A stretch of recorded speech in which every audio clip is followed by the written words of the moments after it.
ஒரு ஐலாண்டே வாங்கி ஒருத்தன் ப்ராஸ்டியூஷன் பண்ணுறான்னா, ஒரு 8 வயசு பொண்ணை வச்சு ஒருத்தன் பிராத்தல் பண்ணுறான்னா அவனை என்ன பண்ணலாம்?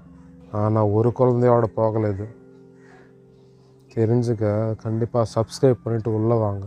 இப்போ ரொம்ப ஹாட்டாக போய்கிட்டு இருக்கிற டாப்பிக்கு எக்ஸ்டிங் ஃபைல்ஸ். ஒருத்தன் ஒரு 8 வயசு குழந்தைய வச்சுக்கிட்டு பிராத்தல் பண்ணால் அவனை நம்ம சுட்டு கொள்ளணும்னு சொல்லுவோம்.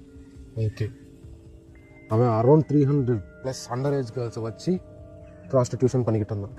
அவனை நம்ம என்ன பண்ணணும்? ஆப்வியஸ்லி எல்லோரும் சொல்கிற பதில் ஒன்று தான், அவனை கொலை பண்ணணுன்னு தான் நீங்கள் சொல்லுவீங்க. வெரி சேடஸ்ட் திங் என்னதுன்னா, அந்த பிராத்தல் பண்ணவனே நீங்கள் கொலை பண்ணணுன்னு நினைக்கிறீங்கன்னா அங்கே வந்தவங்களை என்ன பண்ணணும் சொல்லுங்கள்? நீயோ நானோ எவனோ போய் தெரிஞ்சிருந்தா போட்டு தள்ளியிருப்பாங்க. ஆனால் அதில் இன்வால்வ் இருக்கிறது பெரிய பெரிய தலைங்க. எல்லாம் அமெரிக்கன் கவர்மெண்ட் ரிலீஸ் பண்ணிருக்கு. ஆனால் அதில் ரொம்ப பிளாக் டவுட்ஸ் நேம் இருக்குது, பிளாக் டவுட் ஃபோட்டோஸ் இருக்குது. அந்த பேருங்களையும் அந்த ஆளுங்களையும் பார்க்குறப்ப இந்த ஆளுங்களையும் நம்ம இத்தனை நாள் பார்த்து ரசித்தோங்கிற மாதிரி இருக்குது. ரொம்ப மன வருத்தமான செயல். சரி, இப்போ அவன் என்ன தான் பண்ணுறான்? ஜெஃப்ரி எப்ஸ்டைன் இவ்வளோ பேரோட சீக்ரெட் அவங்ககிட்ட இருக்கிறதுனால அவனை எல்லாரும் சும்மா விடுவாங்கன்னு சொல்கிறீங்க. அவன் ஜெயிலையே இறந்துட்டான்.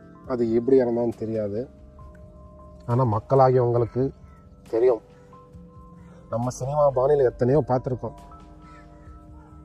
அதில் இது ஒன்று. ரீசெண்டாக 2 தமிழ் சினிமாவில் இதே மாதிரி ஸ்டோரியோடு நான் பார்த்தேன். வீடியோ லாஸ்ட் வரைக்கும் பாருங்கள், நான் எந்த சினிமான்னு அதில் சொல்கிறேன். Very sad thing. எவ்வளோ செலிப்ரிட்டிஸ் 3 மில்லியன் பேப்பர்ஸ் அவன் வச்சுருக்கான். Proofs 3 million papers, just proof. ஒரு ஐலாண்டே வாங்கி ஒருத்தன் ப்ராஸ்டியூஷன் பண்ணான்னா யாரும் சப்போர்ட் இல்லாமல் பண்ணியிருப்பான். அது கேள்வி நம்ம இப்போ கவர்மெண்ட்டை கேட்க வேண்டியது இருக்குது. கேட்டாலும் பதில் வரப்போகிறதில்ல.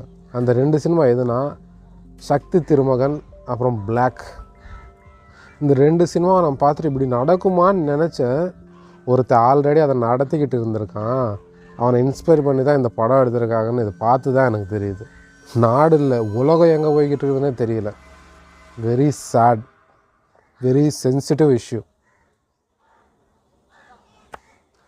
இதை பற்றி ஃபுல் வீடியோ வேணும்னு நினைக்கிறீங்களா? கீழே கமெண்ட் பண்ணி ஷேர் பண்ணுங்கள். கண்டிப்பாக ஃபுல் எக்ஸ்ப்ளனேஷனோட ஒரு வீடியோ போடுறேன்.